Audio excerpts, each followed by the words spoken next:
NERDstradamus.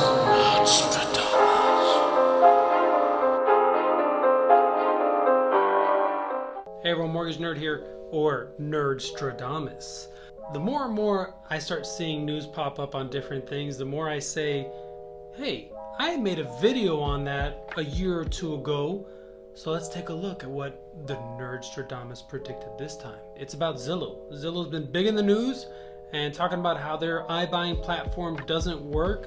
And so here's a video of me talking about how their iBuying platform doesn't work, and it's not going to work, and it's not going to be the end of the realtor, because that was the big news back then. Oh, it's going to be the end of the realtor. You have iBuyers, blah, blah, blah. So go ahead and see what I said. Hey everyone, Mortgage Nerd here. You heard me ask, are we seeing the end of the real estate agent as we know it? Well, now let's give you some real life examples of these iBuyer companies. These companies, these huge tech companies that are buying the homes and saying, hey, it's easier, it's faster, it's less expensive, you're cutting out that terrible realtor. Here's a real life example of what happened. So a realtor that tried to sell his house found what ended up happening with that buyer. So let's bring this up on the screen. Real estate transaction is broken. These are the tech companies. These are articles about how tech companies want to fix the real estate process, and that they're less expensive. They're algorithm-powered home flipping platforms, because there's no commission, quote unquote. There's no commission, but there are other things. These other things are pretty crazy. First of all, let's bring up this other graphic here. So this is what somebody posted. They ended up buying the house. The iBuyer platform bought the house at $330,000. They bought it from the seller at $330,000. They painted the interior. That's all they did. This realtor saw the property and knew what was going on in the property, and they have it listed for $361,000.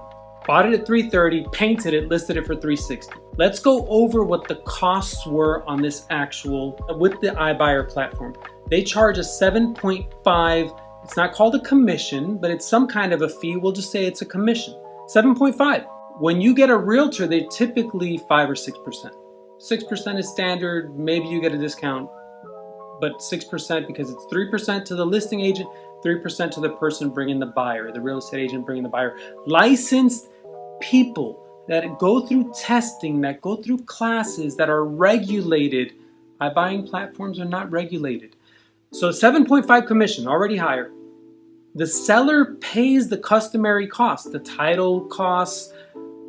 Seller doesn't pay those. The buyer is supposed to pay those. They charge the seller a $250 disclosure fee, whatever that is. They charge the seller, this is the iBuying platform charging the seller $5,000 for repairs that were never done, because all they did was paint the interior, plus a $3,000 fee that was paid by the seller outside of closing.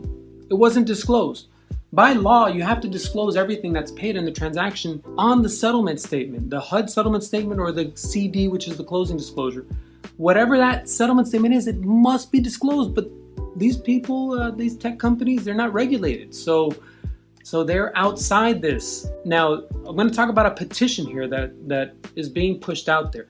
So everybody in the industry, you guys need to pay attention. You need to sign this petition to get rid of what's going on. But let's dig into what exactly happened. The seller paid, when you add up all those fees and costs and the commission that's not a commission, they paid $37,000 versus 5 to 6% would have been $16,000 to $18,000 in commission.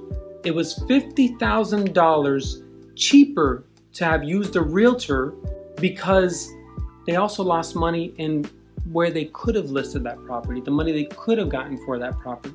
Don't buy into this supposed better iBuyer tech company platforms. Big name companies are doing this. Sign this petition. There's either going to be a link below or a link in the bio or something to lead you to that link, depending on which platform you're watching now. Certain social media platforms, it's hard to put a link into. Make sure you get on that. Please sign that petition. Thank you very much, Phil Stevenson, Mortgage Nerd.